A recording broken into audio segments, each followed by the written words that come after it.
Hello everyone, আমি পিয়ালি। আমার নতুন একটি মিনি ব্লগে তোমাদের সবাইকে স্বাগত। দিনটা ছিল রবিবার, তো সকাল সকাল ঘুম থেকে উঠে বানিয়ে নিয়েছিলাম 1 কাপ গরম গরম চা। না 1 কাপ না, 3-4 কাপ বানিয়েছিলাম। তো চাটা খেয়ে একদম লেগে পড়লাম কাজে। তো সকালবেলায় প্রথম রান্নাটা শুরু করেছিলাম পায়েস দিয়ে। আর নিশ্চয়ই বুঝতেই পারছো যে এটা কবেকার ব্লগ। হ্যাঁ, এটা কিন্তু রবিবার দিনের একটা ভিডিও। আর দিনটা ভীষণ স্পেশাল ছিল। সেদিনকে ছিল আমার বরের জন্মদিন। আর বরের জন্মদিন বলে কথা, একটু তো স্পেশাল করতেই হবে। আমার বাড়িতে লোকজন কম হলে কি হবে, আমি যতটা পারি একটু টুকটাক রান্না করে খাওয়ানোর চেষ্টা করি। তো সেই মতন প্রথমেই বসিয়ে দিয়েছিলাম পায়েস। জানো তো, সেদিনকে সকাল সকাল ঘুম থেকে উঠেছিলাম মোটামুটি ওই 5টার দিকে। আর টুকটাক 2-একটা কাজ থাকে, বেশি কাজ আমার সকালবেলায় থাকে না। শুধু একটুখানি ঘরটা ঝাড় দিয়ে আমার ওই বাড়ির সামনে একটুখানি ঝাড় দিয়ে দিলাম। আর আমার তো সামনে জানোই বেশি উঠোন নেই, সামান্য একটু চাতাল আছে, ওটা একটু ঝাড়টাড় দিয়ে নিই। তারপরেই একদম হাত মুখ ধুয়ে জামা কাপড় চেঞ্জ করে চলে এসেছিলাম রান্নাঘরে। আর দেখো, জন্মদিন যেটা ছাড়া একদমই অসম্পূর্ণ সেটা কিন্তু পায়েস। তো পায়েসটা দেখো একদম রেডি হয়ে গেছে। 1 লিটার দুধের আমি পায়েস করেছিলাম, মোটামুটি 100 গ্রামেরও কম গোবিন্দভোগ চাল দিয়ে। আর পায়েসটা না জাস্ট ক্ষীরের মতন হয়েছিল, খেতেও যেমন সুন্দর হয়েছিল, দেখতেও দেখো কতটা সুন্দর হয়েছে। তারপরে এখানে সব কিছু রান্নার রেডি করে নিয়েছি, মশলাপাতি যা লাগে আর কি। এখানে কাজু কিশমিশটা রেখেছি, তারপর এটা ছিল, এখানে ঘি রেখেছি, দেন এখানটায় রয়েছে আদা আর কাঁচা লঙ্কার পেস্ট। তো এটা আলাদা করে বেটে রেখেছি। আর এটার মধ্যে রয়েছে আদা, রসুন, শুকনো লঙ্কা আর কাঁচা লঙ্কার পেস্ট। এখানে ফোড়নের জন্য তেজপাতা, দারচিনি, এলাচ আর জয়িত্রী রয়েছে। আর রয়েছে পেঁয়াজ কুচি। আর এদিকে দেখো, কাজু বাদামটার মধ্যে জল দিতেই ভুলে গেছিলাম। আর এদিকে তো পোলাও রান্না করব, তাই জন্যে গোবিন্দভোগ চালটা আমি আগেই ভিজিয়ে রেখে দিয়েছিলাম সকালবেলায় উঠে। একটু পরেই চালটাকে ভালো করে জল ঝরিয়ে রেখে দেব। আর ওদিকে বাপন বাজার নিয়ে চলে এসেছে। তো সেদিনকে যেহেতু মাটন রান্না করেছিলাম, ও এসে মাটনটাই একটু ঢেলে রাখছিল, আর আমি দাঁড়িয়ে দাঁড়িয়ে একটু ভিডিও করছিলাম। জানো তো, আমি যখনই পায়েস রান্না করি তখনই কিন্তু চালটা আগে থেকে একটুখানি ঘিতে মেখে রাখি। গোবিন্দভোগ চালের পায়েস করি বা অন্য বাসমতি রাইসের পায়েস করি, যাই করি না কেন আমি আগে থেকে একটুখানি ঘিতে মেখে রাখি, তাহলে পায়েসের ফ্লেভারটা দারুণ হয়। সেদিনকে ওই 1.5 কেজি মতন মাটন এনেছিল। তো মাটনটাকে ম্যারিনেট করে রেখেছিলাম টক দই আর নুন দিয়ে। তো ভালো করে ম্যারিনেট করে রেখে চাপা দিয়ে গেছিলাম স্নান করতে। যেহেতু সব কিছুই জোগাড় টোগাড় হয়ে গেছে, তাই স্নান টান করে এসে টুক করে রান্নাটা বসিয়ে দিয়েছিলাম, ব্যাস হয়ে গেছিলো। তো দেখো, ভালো করে মেখে রেখে দিয়েছি। আর ওদিকে ওই গোবিন্দভোগ চালটা পোলাওয়ের চালটাও কিন্তু আমি জল ঝরিয়ে রেখে দিয়েছিলাম। ব্যাস, এদিকে আমার স্নান করাও কমপ্লিট। আর যখন স্নান টান করে আসলাম তখন দেখি 9:45 বাজে। তাহলে ভাবো যে আমি কত সকাল সকাল ঘুম থেকে উঠেছিলাম। আর রোজকার আমার যে কাজটা থাকে সেটা করে নিলাম। সারা ঘরে একটুখানি ধুনোর ধোয়াটা ঘুরিয়ে নিচ্ছিলাম। আর সেদিনকে যা সুন্দর রোদ্দুর উঠেছিল, তার সাথে কিন্তু এখন বেশ ভালো ঠান্ডা পড়ছে। ভোরবেলা করে উঠলে ভালোই ঠান্ডা লাগছে। ব্যাস, এদিকে আমার ধুনো ঘোরানো হয়ে গেছে। তো চলো, সেদিনকে কি রান্না করেছিলাম সেই সবকটা রেসিপি আমি তোমাদের সাথে আজকে এই ব্লগে শেয়ার করব। তো প্রথমে পোলাওয়ের চালটাকে মেখে রাখবো। তো ভালোভাবেই চালটা থেকে জল ঝরে গেছে। এইবার যে আদা কাঁচা লঙ্কার পেস্টটা ছিল সেটা দিয়ে দিলাম এই চালের মধ্যে। আর তার সাথে দিয়েছি জিরে ধনের গুঁড়ো, বেশ অনেকটা পরিমাণে। আর যেহেতু পোলাও বলে কথা, ঘিয়ের ভাগটা তো একটু বেশি থাকবেই, তাই না বলো? তাই বেশ কিছুটা পরিমাণে দিয়ে দিয়েছিলাম ঘি। তো সব কিছু দিয়ে ভালো করে মেখে নিয়েছিলাম। তবে এর মধ্যে কেউ তেজপাতা আর গোটা গরম মশলাটাও দিয়ে দেয়, তবে আমি দিলাম না। ওটা আমি ফোড়ন যখন দেবো তখনই আমি দিয়ে দেবো। তো এটাকে আমি ভালো করে মেখে একদিকে চাপা দিয়ে রেখে দিয়েছিলাম। তারপর বাদবাকি রান্নাগুলো শুরু করেছি। তারপর যেটা করেছিলাম সেটা হচ্ছে আমের চাটনি। তো এখানে আমগুলোকে একটা গোটা আম ছিল, কাঁচা আম, সেটাকে আমি কেটে নিয়েছি ঠিক এইভাবে। তো বসিয়ে দিলাম আমের চাটনি, ঠিক যেইভাবে বিয়ে বাড়িতে করে সেরমভাবেই। আর সেদিনকে আমের খোসাগুলো একটু পাতলাই ছিল, তাই জন্য আর খোসা ছাড়াইনি। আর খোসাওয়ালা আমের চাটনিও কিন্তু খেতে বেশ ভালো লাগে। তো ওদিকে আমটাও আমি জল শুদ্ধ বসিয়ে দিয়েছি হওয়ার জন্য, চাটনিটা হওয়ার জন্য। এদিকে মাটন রান্না করছি। তো এখানে ভালো করে সর্ষের তেলটা গরম করে ফোড়নে দিয়ে দিয়েছি তেজপাতা, একটা ছোট্ট টুকরো জয়িত্রী, দারচিনি আর 2-3টে এলাচ। তো সেটা থেকে একটু ভালোভাবে গন্ধ স্মেল বেরোলে দিয়ে দিয়েছিলাম পেঁয়াজ কুচি। এখানে মোটামুটি মিডিয়াম সাইজের 3টে পেঁয়াজ ছিল। এরপর পেঁয়াজটাকে ভালোভাবে ভাজা ভাজা করে নেব। আর মাটন যেইভাবে আমি করি সেইভাবেই করেছিলাম। আর মাটন বা চিকেনের রেসিপি আমার চ্যানেলে বহুবার ছাড়া আছে, তাও ভাবলাম যে জন্মদিনের দিন যে কটা রান্না করছি চলো সব কটাই একবার করে শেয়ার করা যাক।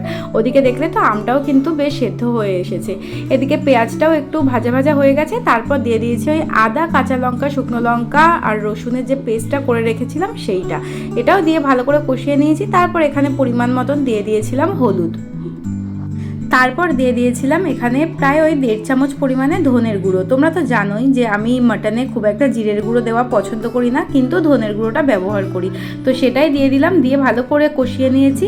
আর তেল যখন একদম ছেড়ে এসেছে তখন কিন্তু এই ম্যারিনেট করা মাটনটা দিয়ে দিয়েছিলাম। তারপর আর কিছুই নেই, মানে জানোই তো ম্যারিনেট করা মাটনে আর কিছু তেমন করতে লাগে না, মাঝে মাঝে একটু নাড়িয়ে ছাড়িয়ে দিচ্ছিলাম আর ঢাকা দিয়ে করে নিয়েছি। আর আমরা কিন্তু এরকম জন্মদিন হলে খুব একটা বড় সড়ো করে সেলিব্রেট করি না, ওই ঘরোয়াভাবেই একটুখানি রান্নাবান্না করি। আর মানে করেছিলাম, খাওয়া দাওয়া করেছিলাম, আর সন্ধেবেলা একটা কেক কেটেছিলাম, এই আর কি। তো চলো এদিকে ভালো করে মাটনটা একটু নাড়িয়ে চাড়িয়ে নিয়েছি, এইবার ঢাকা দিয়ে দিলাম।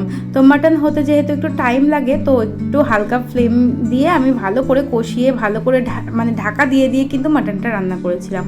এদিকে আমটা তো একদম গলে গেছে। এরপর এর মধ্যে পরিমাণ মতন চিনি দিয়ে দিচ্ছিলাম। আর আমি না চাটনি একটু মিষ্টি মিষ্টি পছন্দ করি বলে মিষ্টির ভাগটা একটু বেশিই দিয়েছিলাম। আর এদিকে কিন্তু আমটা গলে গিয়ে দেখো একদম ঘন হয়ে গেছিলো। আর ওই যে কাজু কিশমিশ একটু ভিজিয়ে রেখেছিলাম সেটাও কিন্তু চাটনির মধ্যে দিয়েছি। তারপর আবার এখানে মাটনের ঢাকনাটা উঠিয়ে নিয়েছি। দেখো কতটা জল বেরিয়েছে, জানো তো সেদিনকের মাটনে কিন্তু আমার একটুও জল দিতে হয়নি, মানে মাটনের থেকে টক দইয়ের থেকে যেটুকু যা বেরিয়েছে তার মধ্যে দিয়েই মাংসটা সেদ্ধ হয়ে গেছিলো। এরপর একটা বেশ বড় সাইজের টমেটো আমি কেটে দিয়েছিলাম, তারপর সেটাও নাড়িয়ে চাড়িয়ে আবার ঢাকা দিয়ে রাখলাম। এদিকে চাটনি তো একদম হয়ে গেছে, কি বলো তো বিয়েবাড়ির মতন দেখতে হয়েছে কি না? হ্যাঁ গো, খেতেও বিয়েবাড়ির মতনই হয়েছিল। এদিকে মাটনটার মধ্যে দিয়ে দিলাম আলু। সেদিনকে আলুর সাইজটা যেহেতু একটু ছোট ছোট ছিল তাই জন্যে গোটা গোটাই দিয়ে দিয়েছিলাম, আর যেহেতু মাটন তো একসাথেই সেদ্ধ হয়ে যাবে। ওদিকের ওই চাটনিটার মধ্যে না আমি মাঝে একটু বিট নুন দিয়েছিলাম, কারণ স্বাদটা ব্যালেন্স হওয়ার জন্য, কিন্তু সেই ক্লিপটা আমার তোলা হয়নি। যাই হোক, এখানে মাংসটা তো ভালোভাবে কষিয়ে নিয়েছি। আর বাপন জানো তো কষা মাংস খেতে খুবই ভালোবাসে, তাই ওর জন্য একটু কষা মাংস তুলে রেখেছি।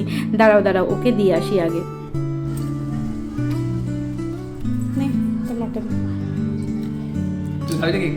না দেখা সব পিসগুলো এখনো ভালো সেদ্ধ হয়নি, তাই একটা চর্বির পিস দেখেই দিয়েছি। নুন টুনগুলো দেখ, ঠিক আছে? কিছুই দেবে না, ঠিক আছে। এখন শুধু সেদ্ধ হবে। ওখানেও মাটনটা খেয়ে দিয়ে স্নান করবে, তো এইদিকে দেখো ওই জন্য আমি ওর স্নানের একটু জলের মধ্যে এটা মেশাবো বলে রেডি করে নিয়েছিলাম। তো 4 রকম ফুলের পাতা আর দুব্বো নিয়েছিলাম জলের মধ্যে, আর একটু সোনার উপো দিতে হয়, মানে সোনার উপো ছোঁয়ানো জল দিতে হয়। ওই জন্য আমার আঙ্গুলে যেহেতু সোনার আংটির উপর আংটি আছে, তাই আঙ্গুল দুটোই একটু চুবিয়ে দিয়েছিলাম। এই জলটা ঢেলে দিয়েছিলাম ও স্নানের জলে। তো যাই হোক, এদিকে আমার মাটন তো একদম রেডি। লাস্টে না আমি একটুখানি গরম মশলার গুঁড়ো ছড়িয়ে দিয়েছিলাম। এই দেখো কত সুন্দর দেখতে হয়েছে। এইবার চলো তোমাদের সাথে পোলাওয়ের রেসিপিটা শেয়ার করি। তো আমি সবসময় হলুদ রঙের পোলাওটাই করি, মানে বাসন্তী পোলাও যাকে বলে, কিন্তু সেদিনকে আমি ভাবলাম যে চলো আজকে একটু সাদা পোলাও ট্রাই করা যাক, কীরকম লাগে খেতে সেটাই দেখি। তো তার জন্য প্রথমেই ঘি গরম করে ওটার মধ্যে আমি কাজু কিশমিশ ভেজে তুলে রেখেছি। এরপর ফোড়নে দিয়ে দিয়েছি একটুখানি জয়িত্রী, গোটা গরম মশলা আর তেজপাতা। গরম মশলার মধ্যে এলাচ আর দারচিনিটাই দিয়েছিলাম। তারপরে একটুখানি নাড়াচাড়া করে ওই ম্যারিনেট করা চালটা দিয়ে দিয়েছি।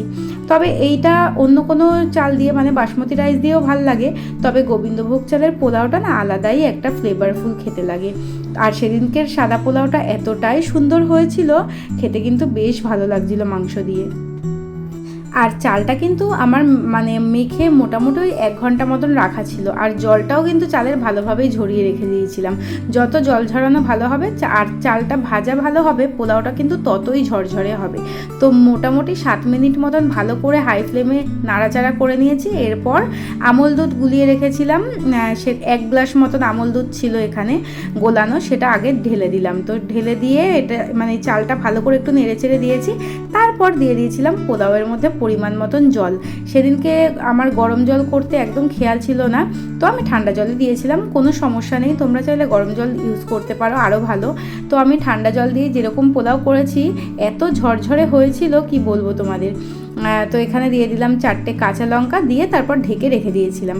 আর নুন চিনিটা কিন্তু আমি পরে অ্যাড করব। আর এদিকে বার্থডে বয় তো স্নান টান করে একদম রেডি। তো দেখো নতুন জামা কাপড়ও পরে নিয়েছে। আর এখানে একটুখানি যেহেতু জন্মদিন বলে কথা, একটু ঠাকুরের আর কি পুজো টুজো করছিল। সবসময় করে না, কিন্তু ওই জন্মদিন হলে তখনই একটুখানি করে।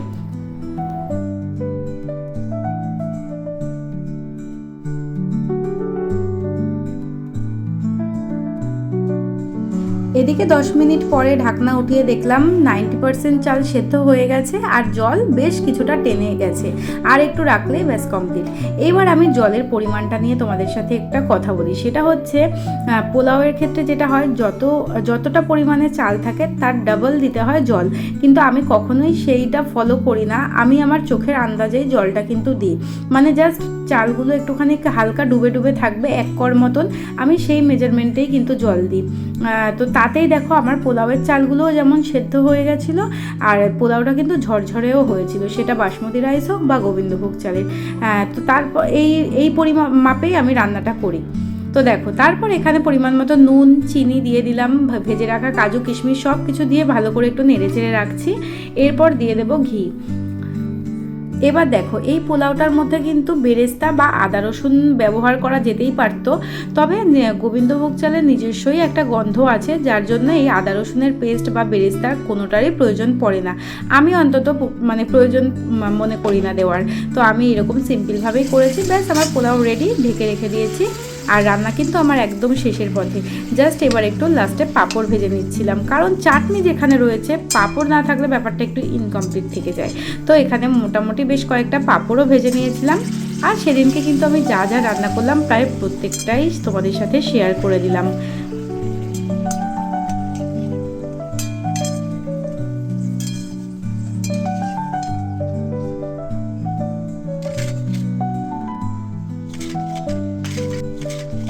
আর সবার লাস্টে যেটা করলাম সেটা হচ্ছে বাপনের জন্য একটা মাছ ভাজা করে দিয়েছিলাম। আর এই ছিল আমার সেদিনকে সব রান্নাবান্না। এই যে এখানে পোলাও রান্না করেছিলাম, তারপর মাটন ছিল, মাছ ভাজা ছিল, চাটনি, পাঁপড়, তারপর ছিল মিষ্টি, পায়েস, স্যালাড, প্রচুর রকমের কিছু করেছিলাম। মানে মোটামুটি আমি একার হাতে আমি মনে করি আমি অনেকটাই করে ফেলেছিলাম। যাই হোক, আর এখানের পায়েসটা দেখো আমি কিন্তু ফ্রিজে দিয়ে দিয়েছিলাম, যেহেতু অনেক সকালবেলায় পায়েসটা রান্না করেছিলাম।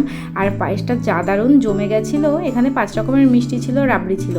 তো এখানে একটা বাটির মধ্যে যেহেতু বাপনকে আলাদা করে দেবো, ওই জন্যে আমি পায়েসটাকে বেড়ে নিচ্ছি। তো দেখে বুঝতেই পারছো পুরো একদম ক্ষীরের মতন জমে গেছিলো পায়েসটা, আর খেতেও কিন্তু বেশ ভালো হয়েছিল। তো চলো এবার বাপনকে খেতে দিয়ে দিই। আর ওর খাওয়ার সময় জায়গাটা আমি এইভাবে সাজিয়ে দিয়েছিলাম আস্তে ধীরে, মানে মোটামুটি ও তো দেখে অবাক। আর এই যে মেনুগুলো আরেকবার দেখো কীরকমভাবে আমি সাজিয়ে দিয়েছি। আর এই মাছ ভাজাটার চেহারাটা তোমরা একটুখানি স্কিপ করে যেও, কেন বলো তো, মাছটা একটু বড় হয়ে গেছিলো, তো ওই জন্য কড়াইটা ছিল ছোট। তো মাছ ভাজাটা মোটামুটি একটুখানি এপিটোপিট হালকা হালকা লেগে গেছিলো, যার জন্য ওর চেহারাটা একটু পাল্টে গেছে। তারপর ও তো খেতে বসে গেছে। ওকে না আগে আমি বললাম তুই একটু পায়েসটা খেয়ে দেখ যে সব ঠিকঠাক আছে কিনা। তো ওর তো ভীষণ ভালো লেগেছিলো, বলেছিল দারুণ হয়েছে, মিষ্টিটাও একদম ঠিকঠাক। কারণ বাপন না মানে পায়েসের মধ্যে কটকটে মিষ্টিটা পছন্দ করে না, একটু হালকা মিষ্টির পায়েসটাই ওর পছন্দ। তো সেরকমই করেছিলাম, আর খেতে বললো ভালোই হয়েছে। তো আমি প্রথমে বলছি যে তুই আগে পোলাওটা দিয়ে মাংসটা খেয়ে দেখ যে কীরকম লাগছে। ও তো বললো যে অসম্ভব সুন্দর হয়েছে। আর সত্যি কথা বলতে আমরা যখন পরে খেয়েছিলাম, বিশেষ করে আমি নিজের রান্না বলে বলছি না, সত্যি খেতে দারুণ হয়েছিল। আর রান্নাগুলো করার পর যখন সাজিয়ে গুছিয়ে খেতে দিয়েছিলাম, সারা ঘরটা না বিয়ে বাড়িতে রান্না হলে যেরকম গন্ধ হয়ে থাকে সেই রকম গন্ধ হয়ে গেছিলো। আর বাপন খালি বলছে এই কী রে, পুরো তো বিয়েবাড়ির গন্ধ বেরোচ্ছে। কি আর বলি বলো। তারপর খাওয়া দাওয়া করে, এটা ছিল একটা সন্ধেবেলার ভিডিও ক্লিপ, যেখানে আগের দিন একটা কেক কিনেছিলাম সন্ধেবেলায় কাটবো, মানে কাটা হবে বলে, সেটাই ও কেটে দিচ্ছিল। তো সেদিনকের মিনি ব্লগটা এই পর্যন্তই থাকলো। তোমাদের ভিডিওটা কেমন লাগলো অবশ্যই কিন্তু জানাবে। আর সবাই খুব ভালো থেকো, সুস্থ থেকো, টাটা।